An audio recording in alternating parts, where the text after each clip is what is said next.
All right, so in the last video, we created an array and we filled the array at the time that our page was rendered, and we looked at the array. We console logged the array so we could see it, and then just for fun, we pulled the last element off the array. I'm just going to get rid of that for the moment. So what I want to do now is let's just do a couple of looping constructs where we're going to loop through the array and write the array to our HTML document. So let's look at different things we can do along those lines.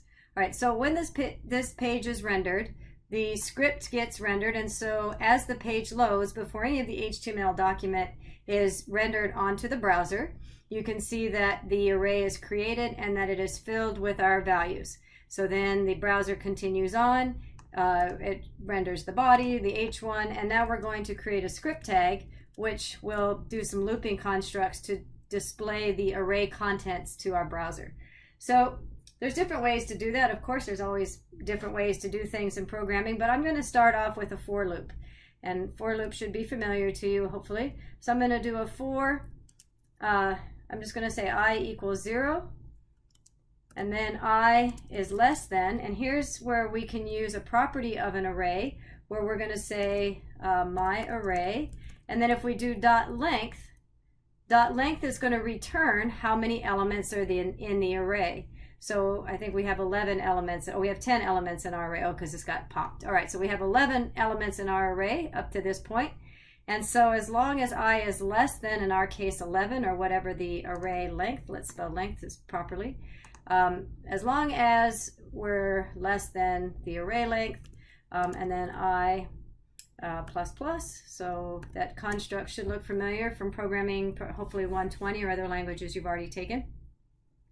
Okay, so then what we can do is, let's do a document write, and we'll do my array, which is the name of our array, and then element I, which is the ith element, or element 0, 1, 2, 3 of the array, and we'll write that to our document. So let's just see if that works to start with. So I'm going to reload the page, and sure enough, we can see that it wrote dog 0, 1, 2, 3, but not very well formatted, is it? That doesn't look very good.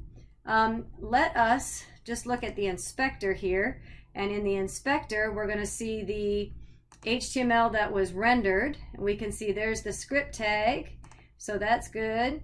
We can see the body tag, and in the body tag we can see there's our script, and then there's our dog. Okay, so where are you going with this? Well, let's see. It turns out that when we are doing something like this document write, we're writing the value of the array, but we can also write strings that will create our HTML. In other words, this is kind of hard to read, so let's put a break return after each element. And a break return, just like you're writing HTML, remember a break return in HTML, let me just write it up here, will look something like this, right? So there's a break return. So we're going to use JavaScript to write our HTML. In other words, I'm just going to cut this so I have it. I'm going to concatenate this string. So take the value dog 0, 1, 2, 3, 4, 5, 6, 7, 8, 9 and concatenate the valid HTML script that we need to also have written to the page. In other words, that break return. So notice that I'm creating a string that's going to write the valid HTML. So anything that I would do as an HTML tag, like H1, I could put an H1 in there or whatever. But in this case, I'm just going to put a break return. So each time we go through this for loop, it's going to print out the array, the element in the array, 0, 1, 2, 3, 4, whatever it happens to be, with a break return. Let's just see that happen. So make sure I save it, and then I'm going to run it, and you'll start to see. Let's look at our I'm back in Inspector, and I'm going to look at my HTML code, and you'll see that that HTML code was actually generated. The BR was generated, and the actual HTML tag was written as it was created in my string here. So, okay, that's kind of cool. That's pretty powerful. So we can create strings that actually write our HTML code and intersperse our JavaScript values. Interesting. All right, well, let's try another version of kind of the same thing. I'm going to comment this out, and let's try it this way. So instead of a for loop, I'm going to try a while loop just for something different. Again, I'm going to use a while loop just to loop through the array. This time I need to set up, I'm going to set up var, and then the array size is equal to my array dot length.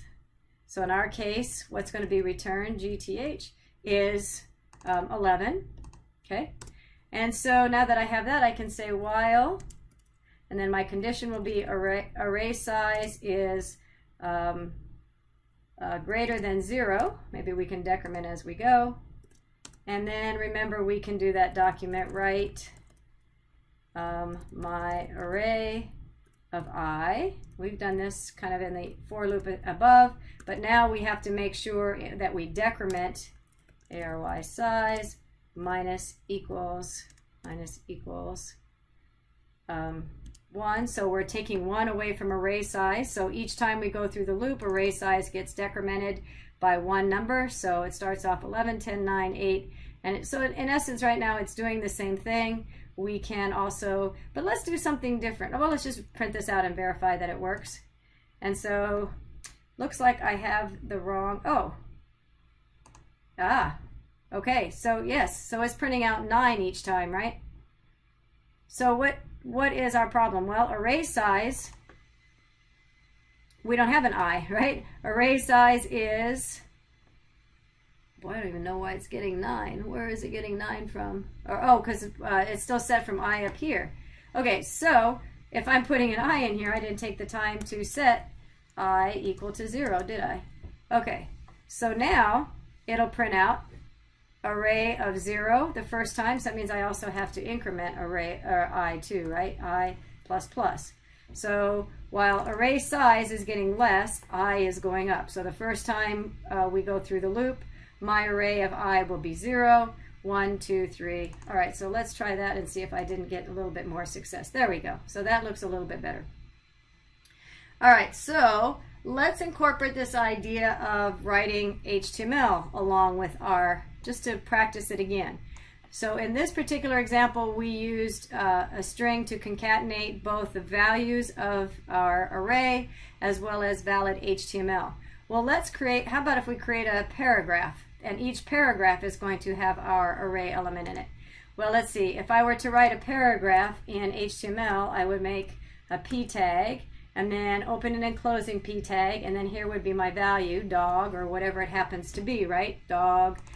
Each time we go through, I'm going to have something different in here, 0, 1, etc., etc. So this is what we're going to try and have our JavaScript string replicate. So I'm going to delete that. I just used it as a visual. So that means we need document write.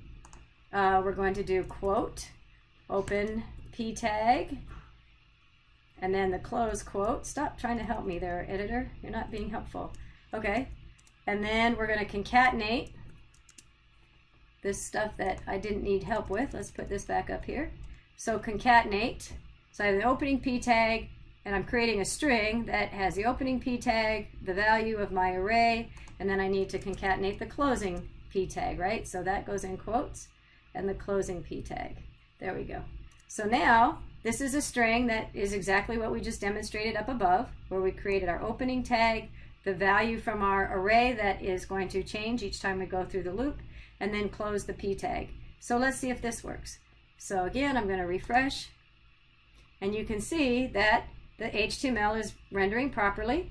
See if I can bring this up for you to see. You can see that it's definitely making this line spacing, so it would indicate that the paragraph's working. But if we look at our inspector, we can see that the p tag is in fact writing correctly. So this is a good example of what we can do with JavaScript. So I've demonstrated the ability to loop in either way. You can do however you want to do it. You can do a for loop or you can do a while loop. So we're using different looping constructs to generate valid HTML strings. So concatenating a combination of our valid HTML code with the values that we've got from our array, which is actually creating valid HTML that is being written to our HTML page at the time this script tag is being rendered. And there's the results of that. Pretty powerful.